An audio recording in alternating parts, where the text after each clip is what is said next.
Hello and welcome, ladies and gentlemen. I can hardly believe I'm saying this to the 106th episode, the venerable program that is Heart of Poland. And I can hardly believe that it's taken me 105 episodes to get round to speaking to today's guest, Katarzyna Rybka-Iwańska, who works as a Polish diplomat, flying the flag, the jolly red and white flag for Poland in Israel. Kasia, welcome. Witam. Hello. Uh, Hello. Very nice to be here with you. It's a how is it pleasure. that you speak such good English? I've been meaning to ask you this for a while. I think it's like a ordinary skill of a Polish diplomat to speak very good English. I really do. We all speak very good English at our embassy. But I need to say that I used to study for a year in London back in the days, many years ago, when I was a student, and it was a part of the Erasmus program. Of course, I used to be a student of the Middlesex University.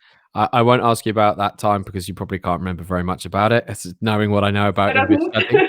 But at Yeah. least your language skills went up and they've been put to good use. What's your formal title at the embassy then? Which bit of the embassy do you belong to or you focus on? I'm heading the communications and public diplomacy. Ah, So everything that we try to do with the society, with the Israeli society, and also with the media, and yeah, that's mostly it. well, guys, this makes a lot of sense because Cash has become a little bit of a YouTuber, and her delightfully sweet, if I may say that, Hebrew videos are flying the flag for Poland, literally. So we're going to come on to that in a little bit. Kasia, how did you get to be a diplomat for Poland, and where are your other postings? Have you been to other locations? How long have you been in Israel? Well, many questions. I know three or four questions in one sentence. This is my first posting, and that might be quite surprising because I've been working with the Ministry of Foreign Affairs, meaning for my state, for over a decade already, and I've been in Israel for over 2 years now. So we are just we, as you know, I'm here with my family. We are in the middle of our posting because usually diplomats serve in a country for 4 years. So we are after 2 years, and we have 2 more years to spend in Israel. Sometimes these situations, change. We may stay longer, we may stay shorter. That's one of the things of the characteristics of the diplomatic careers that you never know how long your posting is going to last. Since I remember, I really wanted to be a diplomat, and that was really my dream. Since I was a teenager, and I started reading, like Ryszard Kapuściński's books about, for example, one of my favorite books of all is Imperium. It's about Russia after the fall of the Soviet Union, and when I started to read it, I thought to myself that I really want to, be an expert on post-Soviet states and on Russia, and I want to serve there, and to represent my country there, and to get to know this fascinating, part of the world. Well, I'm not in Russia, although I speak Russian, and I try to understand Russia as much as it's possible, in the greatness of this part of the world. But I serve in Israel, and I really wanted to do that as well. When I saw in our system, diplomatic system, at certain time of the year, we can see the list of offers for the next year. Of postings that are going to be free in the following year, and I saw Israel, and that was the only posting I wanted to apply for. And apparently, my ministry said yes, and we are here. Here And we it's are. been Here we are. quite Here a you are. Now, tell me, yeah. what are your impressions of Israel? I met you last year. It was a great little 2 day trip where I came over to talk about a really remarkable story, the Wadosh group.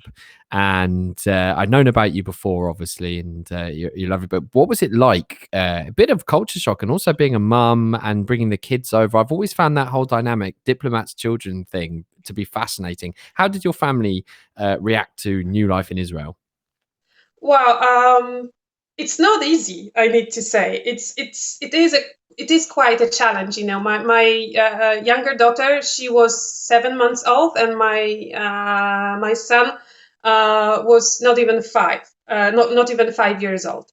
And I took my husband with us, of course, because we really wanted to be together. So my husband also, works with us, and it's also a complicated thing to work together, to be together in the office, to be together at home. But we needed to learn how to do it, and also to settle down here in Israel. And like, quite similarly to what we do here about Poland, like we usually use this phrase, Poland, it's not what you would think it is. And Israel is also much different than you could possibly imagine. I mean, it's so much more. It's a very small country. It's like very, very small country in the Middle East. Some people are saying it's like the island of the West in the Middle East. Some people are saying that it's exactly the Middle Eastern culture. And it's so much more. And you came here for just 2 days, and it was jaw dropping. A jaw dropping experience. And for us, every day is a jaw dropping experience, and we are learning every day.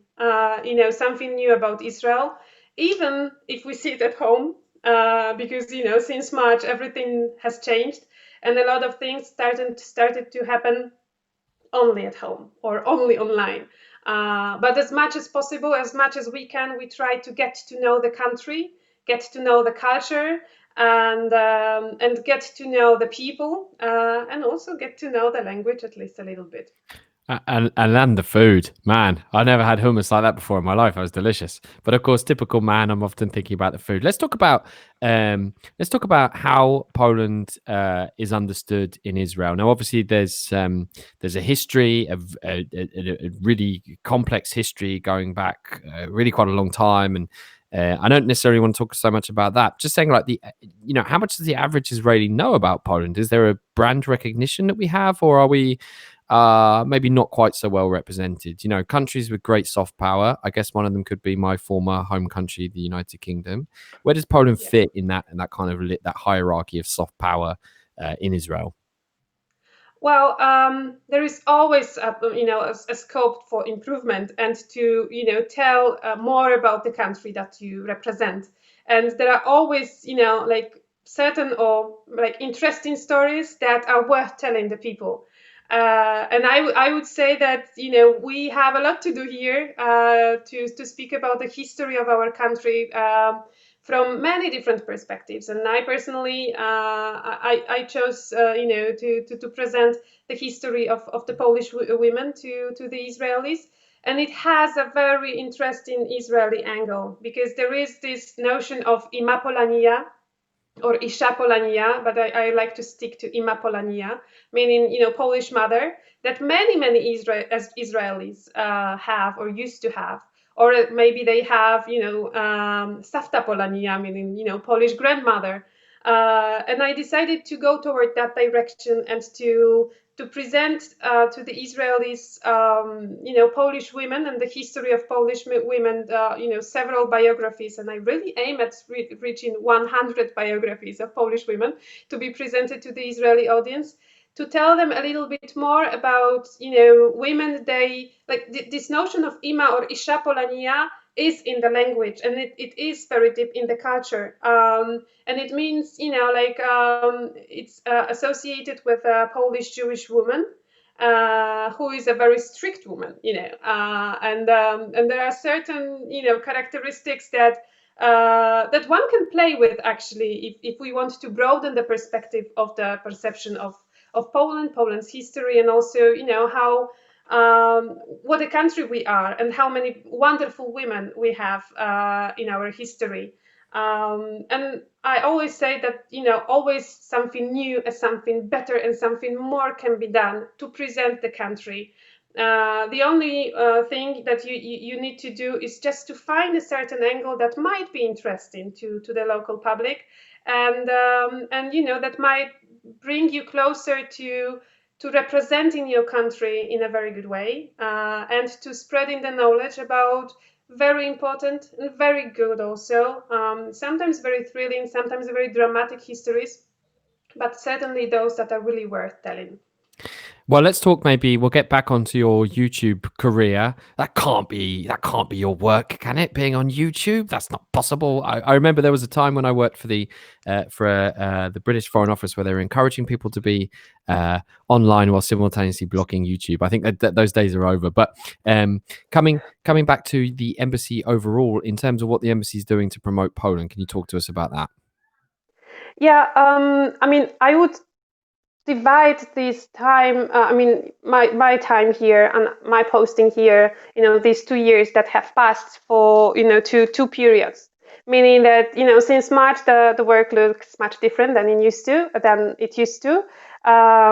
So before the before the epidemic started,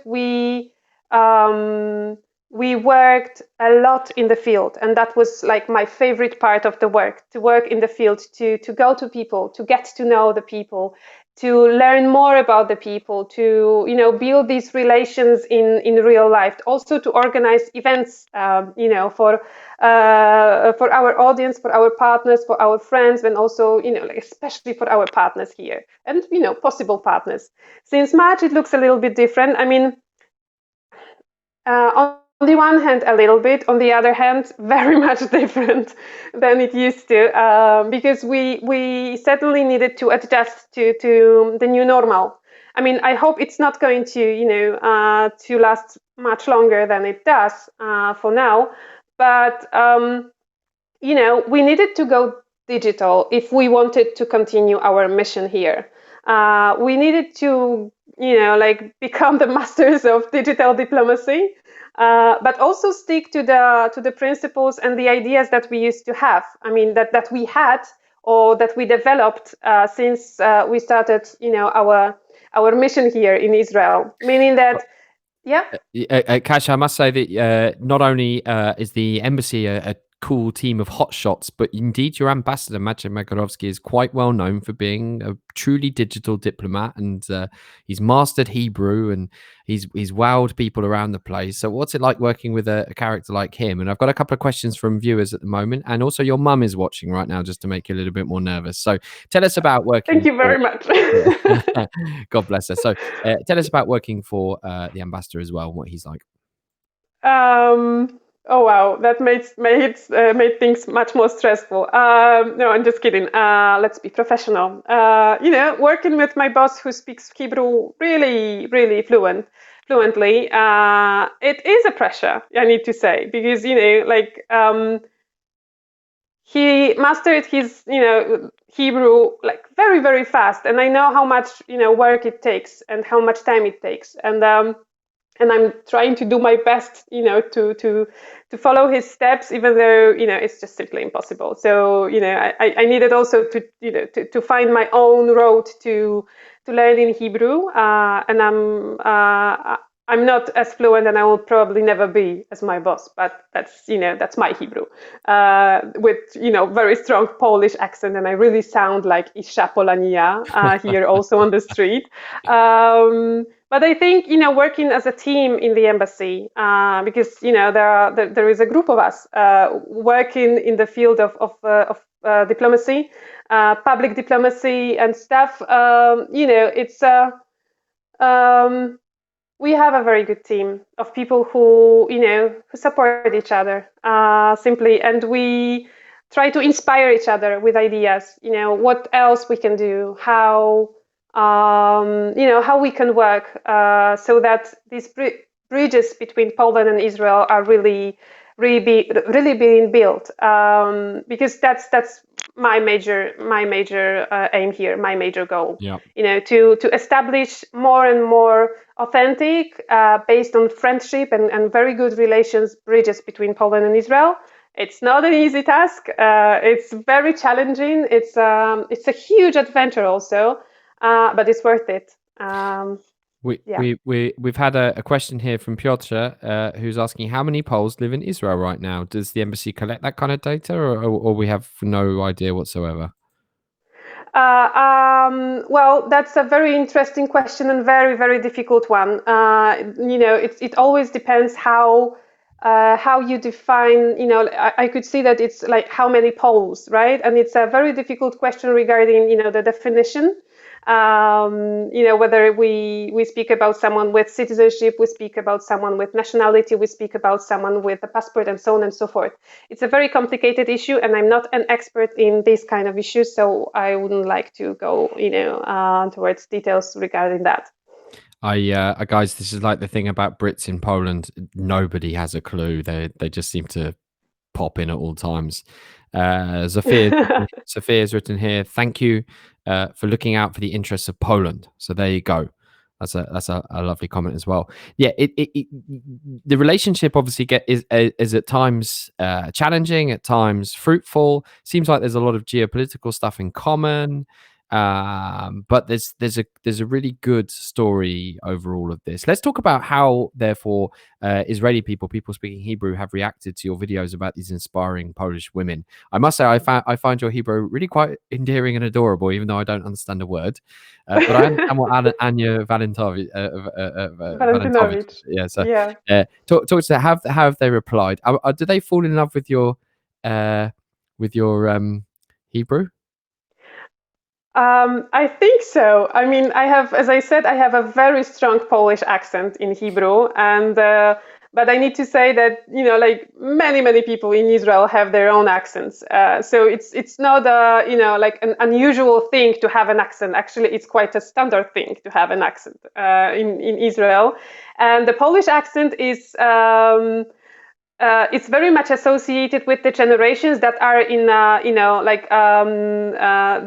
are in a certain age already. And for example, I am constantly receiving comments that are saying, "Oh my Lord, you sound like my beloved mama," or "You sound like my grandmother," and that's it's really it really melts my heart because they like sometimes people like when they listen to me speaking Hebrew with this like very strong Polish accent, they can like some memories about their mothers, their grandparents are like coming back, and that's the most wonderful thing for me from regarding these videos.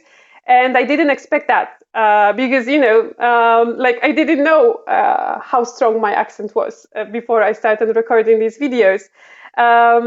And apparently it became so interesting and so funny in a way that Itamar Eichner, the diplomatic correspondent of Yediot Achronot, one of the biggest newspapers in Israel, and Ynet, the biggest Israeli portal, got interested in my channel and approached me and said, "Listen, we need to make a story about these videos." And I said, "Okay, let's as soon as my boss agreed, I said yes, and we had a very nice conversation, about what it means to be, a Polish woman living in Israel, and what it means to bring about the stories about Polish women, Polish Jewish women, women from Poland, women who used to live in Poland.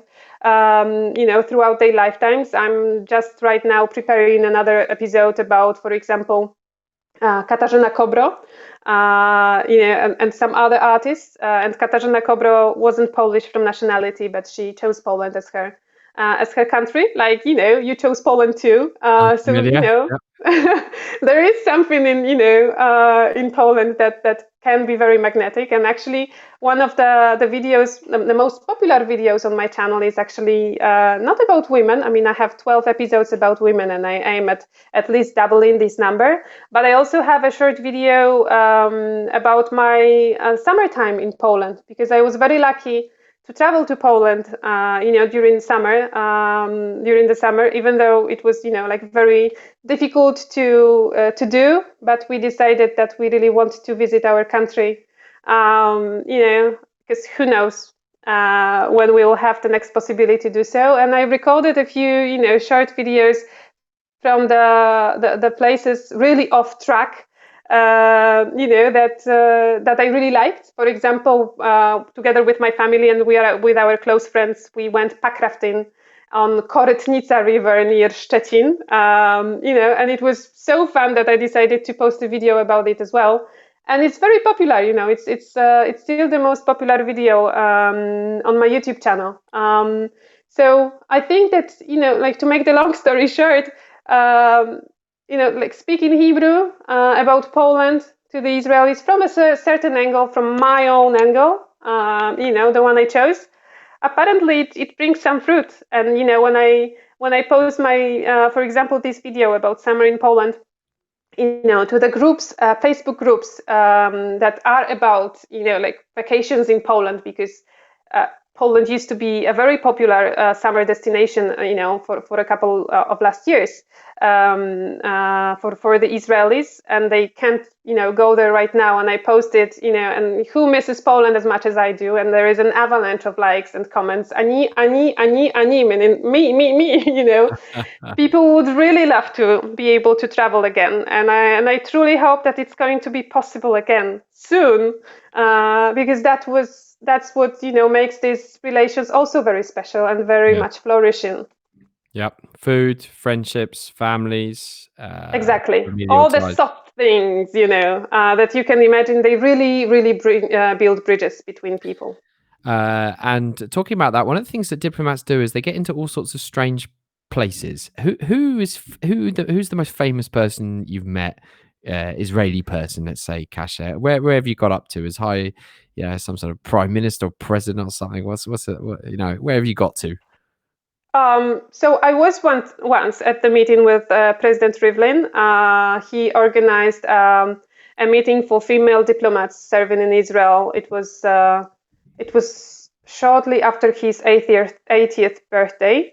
But I need to say that I really do not cooperate very much with the VIPs, at the highest top of politics.